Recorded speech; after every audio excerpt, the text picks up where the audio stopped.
Bienvenidos a nuestra clase de Escuela de Formación Cristiana. Es un placer que podamos otra vez encontrarnos y este domingo estudiar juntos acerca de los escenarios de la evangelización.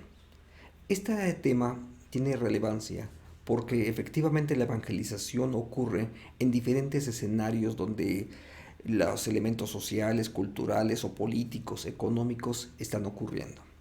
Así es que desde la dinámica del libro de los Hechos, capítulo 17, que será nuestro texto base, vamos a acercarnos para poder desde ahí visualizar cómo es que debemos de considerar estos escenarios, pero más que verlos simplemente como aspectos que pueden ser contrarios para la evangelización, descubrir cómo en esos escenarios también Dios nos da oportunidades para poder realizar la evangelización.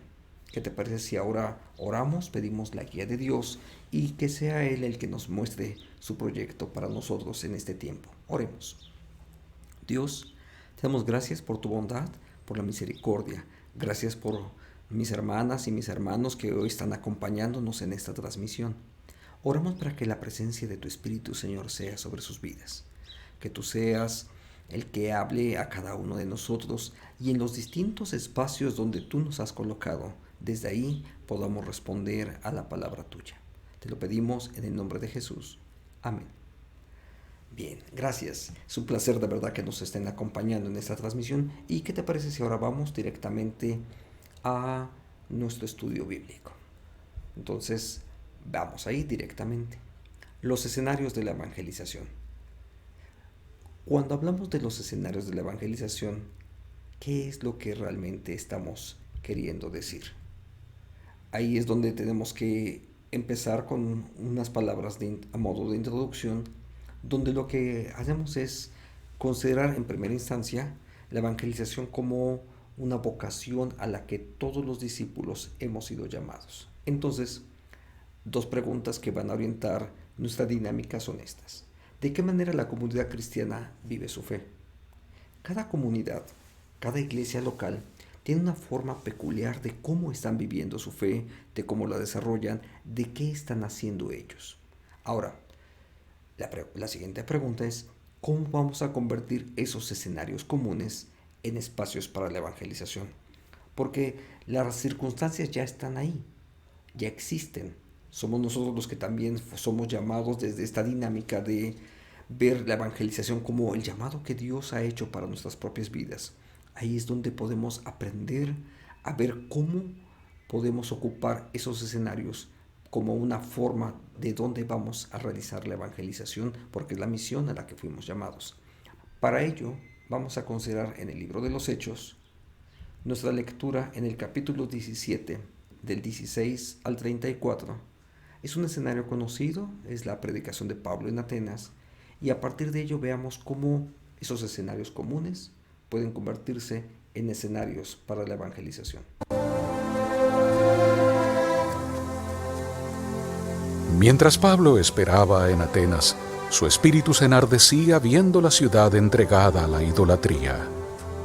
Y discutía en la sinagoga con los judíos y con los creyentes, y en la plaza con los que allí concurrían a diario. Y algunos filósofos de los epicúreos y de los estoicos disputaban con él, y unos decían, ¿de qué habla este palabrero? Y otros, parece que es predicador de nuevos dioses, porque les predicaba de Jesús y la resurrección. ¿Podremos saber qué es esta nueva doctrina que proclamas? Porque traes a nuestros oídos cosas extrañas. Queremos, pues, saber qué quiere decir esto. Porque todos los atenienses y los extranjeros que allí vivían, de ninguna otra cosa se ocupaban sino de decir u oír algo nuevo.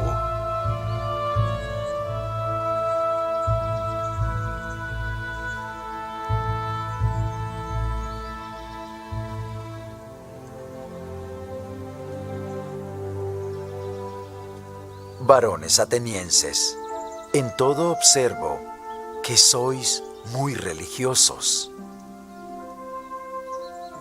Porque pasando y mirando vuestros santuarios, hallé también un altar en el cual estaba esta inscripción: al Dios no conocido, al que vosotros en ignorancia adoráis.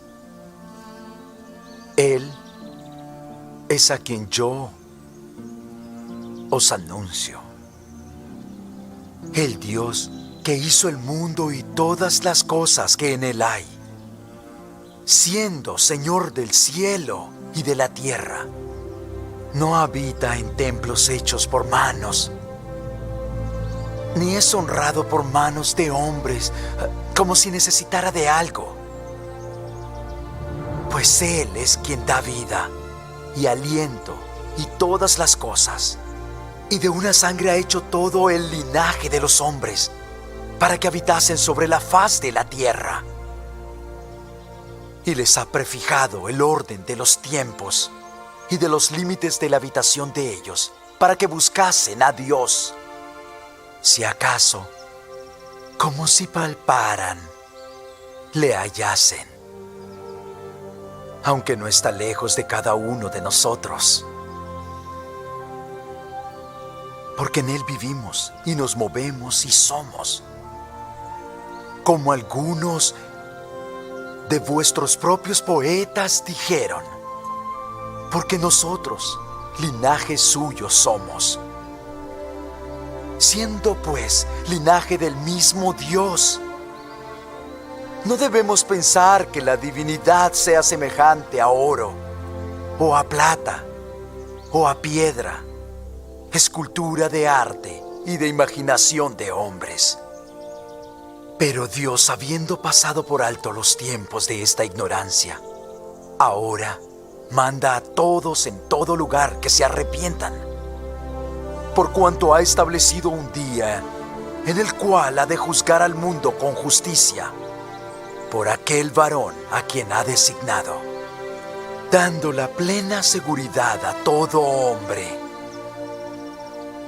al haberle levantado de entre los muertos. Ya te oiremos hablar de esto otra vez. Y así Pablo salió de en medio de ellos. Algunos creyeron y se unieron a él, entre quienes estaban Dionisio, el de Areópago, y una mujer llamada Dámaris, y otros con ellos. ¿Te das cuenta de cómo ocurre aquí el escenario? Un escenario que parecería adverso, pero en medio de ese escenario adverso de la cultura griega, ahí el apóstol Pablo encuentra un espacio para la evangelización. Usa los conceptos culturales de su época, su propia religiosidad, para desde esa religiosidad que les era común, desde ahí empezar a predicar el evangelio. Es decir, se coloca desde el escenario donde ellos se encuentran y desde ahí busca los elementos del evangelio para poder proclamarlo. Entonces, Pablo de esta manera se va a confrontar a una cultura que es adversa al evangelio.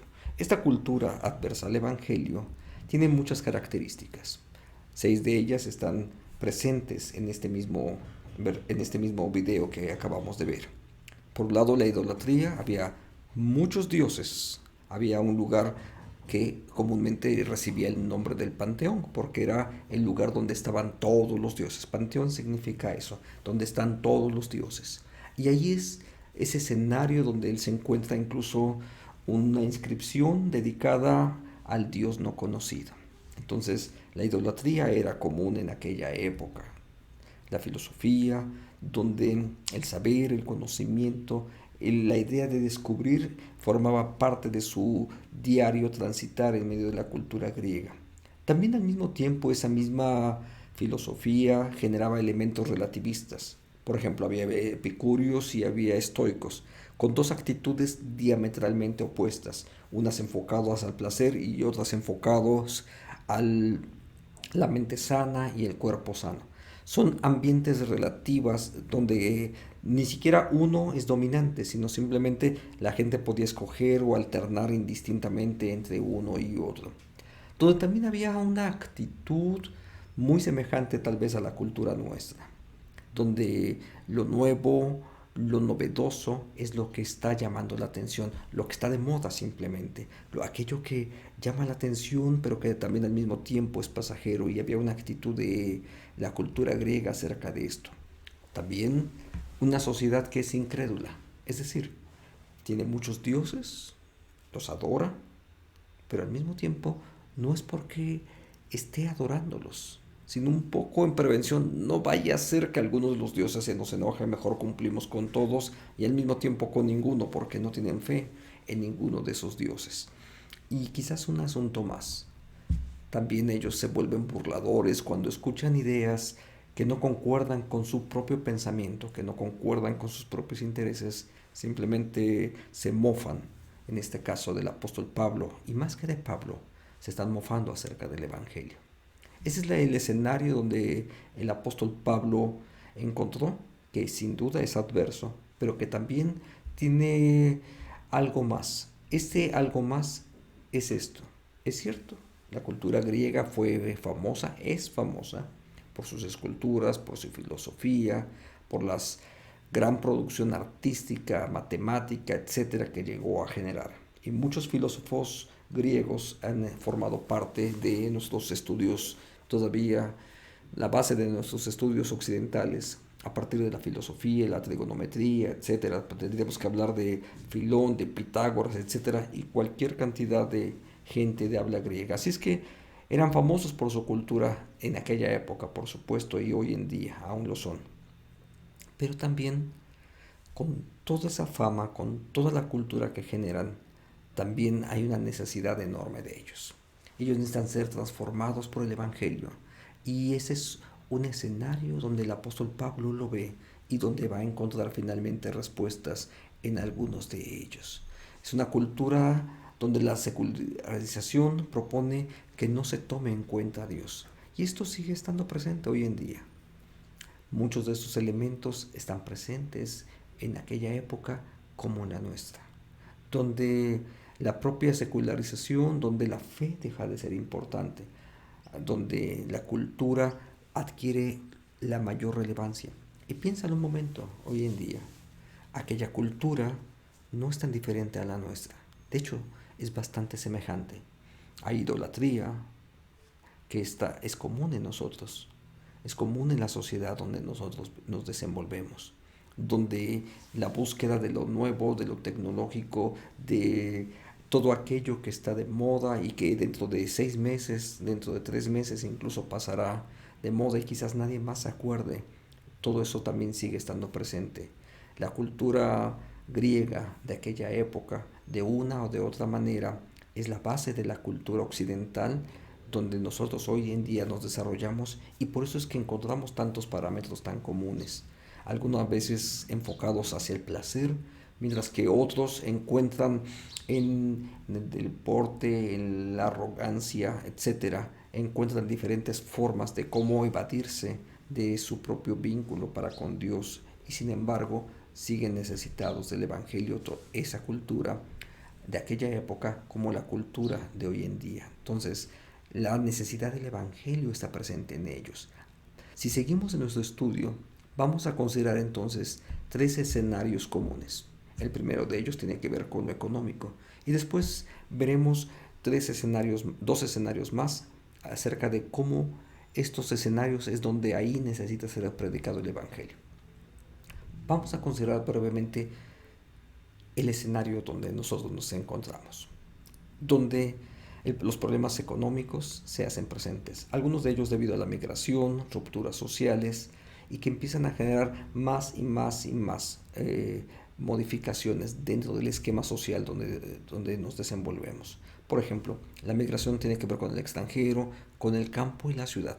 De una o de otra manera, el campo empieza a ser abandonado cuando del campo se trasladan a las ciudades, pero cuando incluso desde las ciudades o desde el campo se trasladan al extranjero, también empieza a haber ahí grandes migraciones donde hay pueblos que hoy en día son prácticamente pueblos fantasmas, donde no hay quien cultive la tierra, y hay una dinámica social, cultural, económica que está ahí mezclada, por supuesto, donde tenemos que hablar de injusticia social tanto como de injusticia económica, que entre otras cosas producen precisamente el abandono del campo hacia la ciudad y de las ciudades y del campo hacia el extranjero.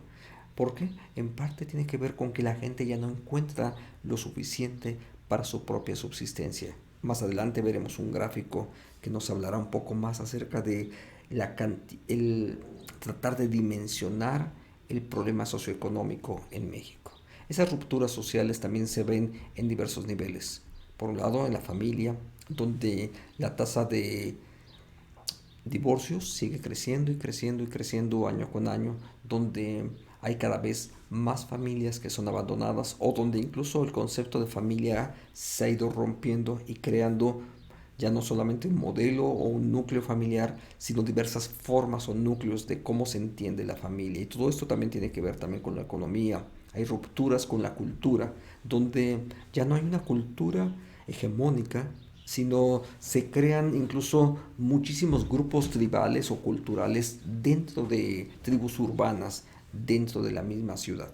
Todo esto está afectando y genera rupturas sociales porque cada quien de una o de otra manera quiere o pretende que su esquema de vida llegue a ser hegemónico sobre los demás. Entonces, las culturas trans, homo, etcétera, de pronto buscan ser dominantes incluso sobre las familias monogámicas o heterosexuales. Entonces ahí se generan una gran cantidad de rupturas de muy diversas índoles que, si bien no es el escenario, no es nuestro tema, debemos de mencionarlo.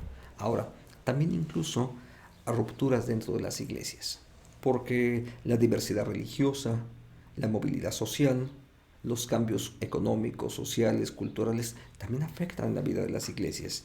Y entonces tenemos que hablar de que también dentro de las iglesias empieza a haber incluso rupturas, porque la gente que estaba viviendo en una ciudad, al trasladarse a otro país, hay cambios en sus conceptos religiosos. Lo mismo ocurre también cuando la movilidad social, las distancias, etcétera, hacen que la gente tenga que cambiar incluso constantemente de templos, y no solamente de templos, sino de denominación del grupo religioso al cual cada uno de ellos está adscrito. Entonces, desde esta dinámica tenemos que considerarlas. Ahora, veamos un gráfico acerca de cómo está la situación socioeconómica en México. Este es un gráfico de carácter oficial donde se está midiendo la pobreza en México. Si consideramos solamente los índices de pobreza, nos vamos a dar cuenta que hay diferentes niveles de cómo se está generando la pobreza.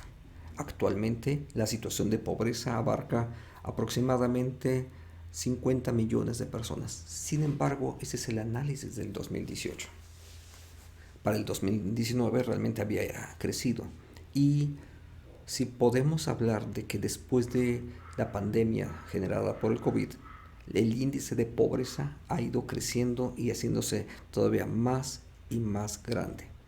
Si ustedes ponen atención a las cifras, hay aproximadamente 10 millones de personas, 9.3 millones de personas en situación de pobreza extrema. Pero ¿sabes? Depende cuáles son los indicadores realmente de pobreza que se utilizan, porque en la realidad la clase media prácticamente ya no existe.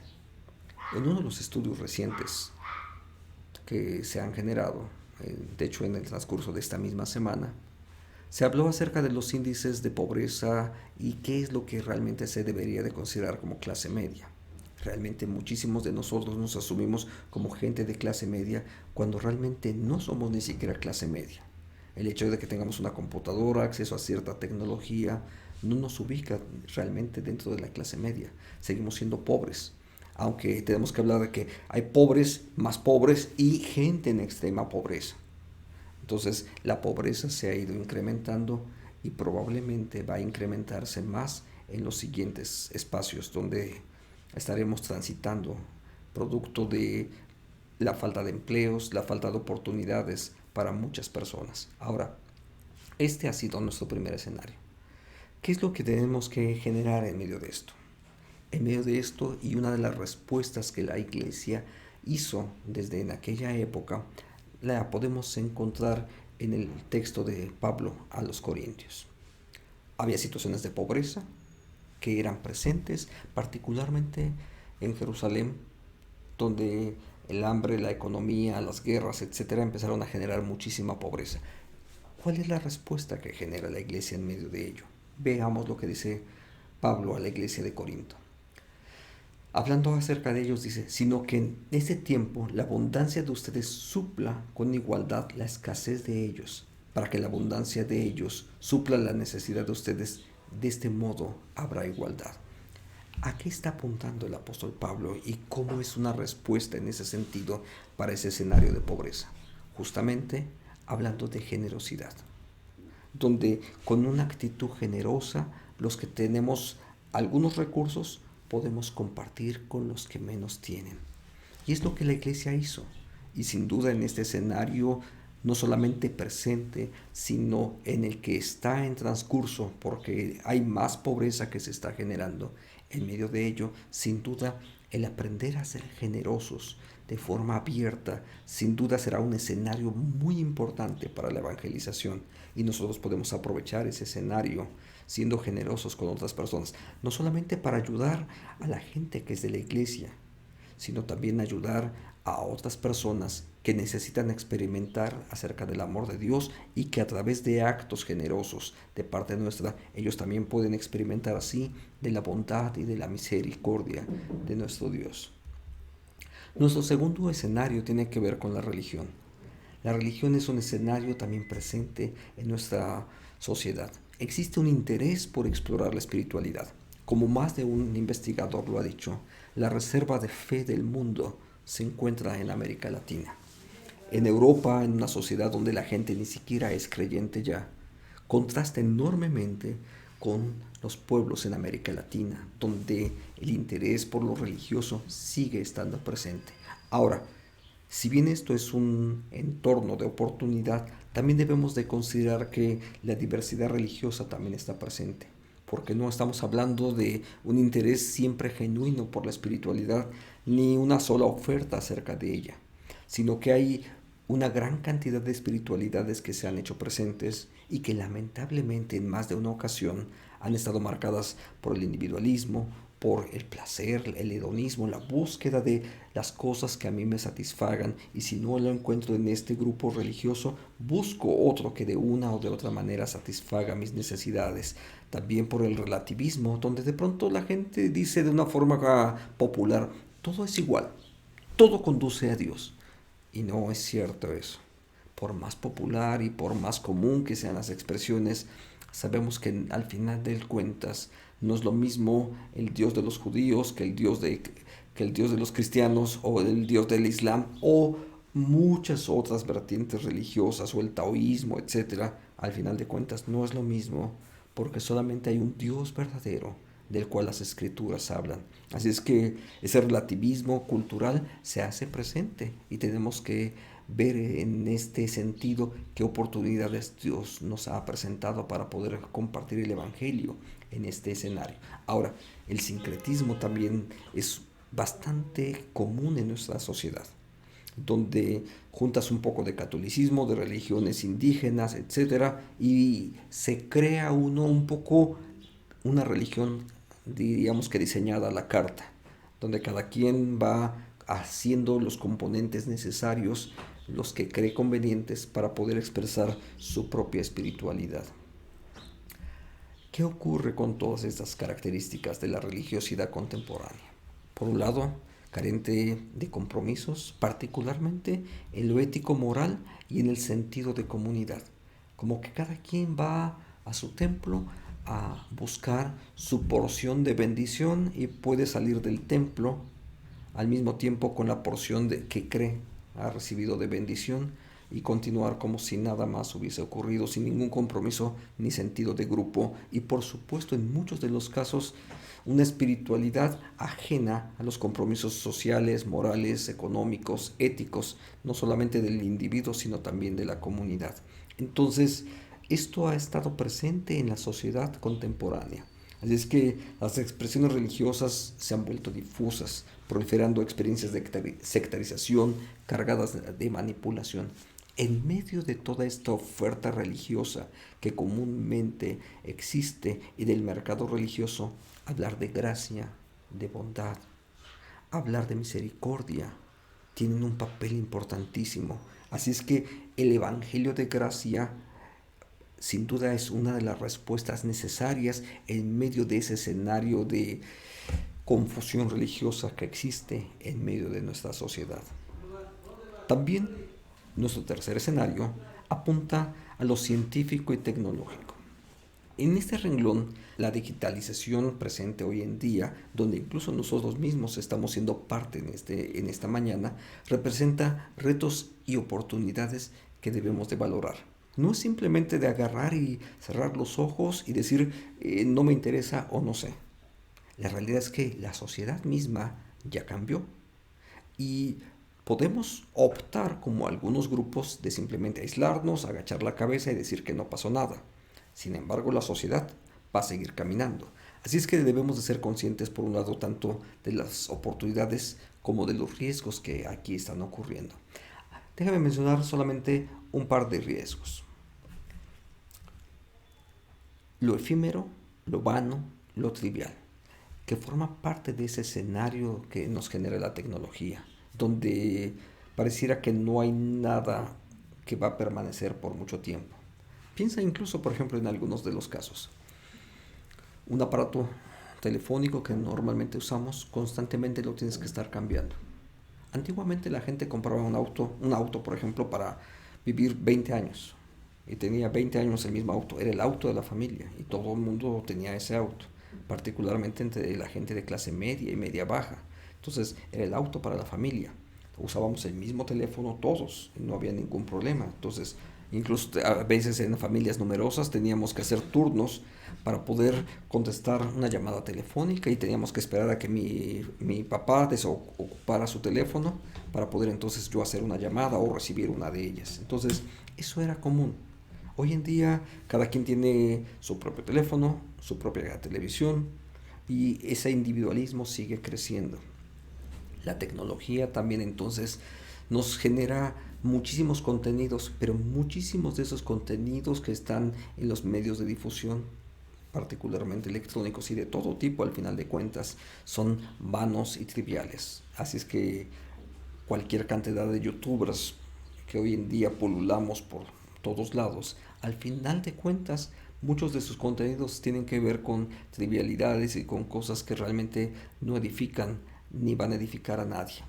También del otro lado tenemos que considerar las oportunidades que la tecnología nos presenta, porque nos da oportunidad de alcanzar a más personas y también generar contenidos que sean relevantes para las personas, para la sociedad, para el entorno donde cada uno de nosotros vivimos. Entonces, esos tres escenarios, lo económico, lo religioso, el escenario científico, tecnológico, son escenarios donde hoy nosotros también vivimos y donde fuimos llamados a predicar el Evangelio. El apóstol Pablo tuvo que generar un espacio para poder discernir los tiempos. Él llegó a Atenas, aprovechó las circunstancias que ahí veía y en ese escenario encontró formas de predicar el Evangelio, sin duda guiado por el Espíritu y con una enorme creatividad para poder encontrar los elementos que le permitían en esa cultura, en ese escenario, predicar el Evangelio. Nosotros también somos llamados a discernir los tiempos. Y si puedo decirlo, voy a usar un esquema muy simple que habla de ver, juzgar y actuar. Y es lo mismo que el apóstol Pablo hizo. Vio un escenario, se guió por la presencia de Dios en su vida y generó un esquema de cómo responder a la sociedad en ese momento. Porque se trata de ver desde la perspectiva de Dios, de juzgar desde la perspectiva de Dios, a la luz de la palabra, y de actuar conforme al Evangelio para poder predicar el Evangelio. Entonces, poder transmitir las buenas nuevas de salvación a la gente en esa sociedad, en esa cultura, con los elementos incluso que les sean cercanos a cada uno de ellos. Entonces, somos llamados a ver, juzgar y actuar. Y esa es una manera sin duda útil que nosotros debemos de poder considerar en el momento en que estamos buscando los espacios para poder predicar el Evangelio. Así entonces, tres acciones nos quedan pendientes a nosotros. En primer lugar, considerar cómo es el escenario donde la iglesia local está viviendo en este tiempo. ¿Cómo es el escenario donde se desarrolla? el barrio donde está, la colonia donde se encuentra, qué tipo de personas, qué tipo de retos o de oportunidades se encuentran en ese lugar. Porque ahí sin duda, así como hay retos, también hay oportunidades. Alguien hubiese pensado, si alguien hubiese pensado que llega Pablo a Atenas y ve que hay un montón de dioses, dice, no, aquí están sumidos en la idolatría, no tiene ningún caso predicar el evangelio, hay cualquier cantidad de dioses y mejor guardo silencio. Pero no fue lo que ocurrió con Pablo. Pablo vio, juzgó, vio las necesidades y encontró una oportunidad para predicar el evangelio en ese lugar. De ese mismo modo, también nosotros tenemos que aprender a buscar oportunidades y involucrarnos personalmente en la transmisión del evangelio a la sociedad, en la cultura, en los escenarios que Dios nos permite transitar.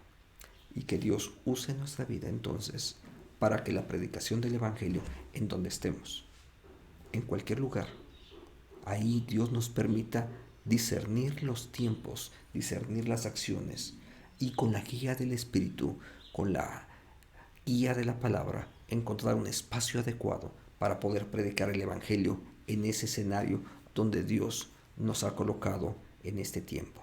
Que sea nuestro Dios el que sea glorificado y que su palabra nos guíe a cada uno de nosotros. Te invito a que oremos. Padre, gracias por tu bendición, por las oportunidades que tú nos brindas y porque cada escenario, Señor, aun cuando parece adverso, también nos presenta oportunidades, necesidades donde el evangelio necesita ser predicado. Guía nuestras vidas, danos las acciones necesarias, Señor, danos la capacidad para encontrar la forma de cómo predicar el evangelio en este lugar y que tu nombre sea glorificado, que tu iglesia sea bendecida al responder en fe al llamado que tú nos has hecho para poder misionar en cualquier lugar donde nos encontremos. Gracias, Señor, en el nombre de Jesús. Amén.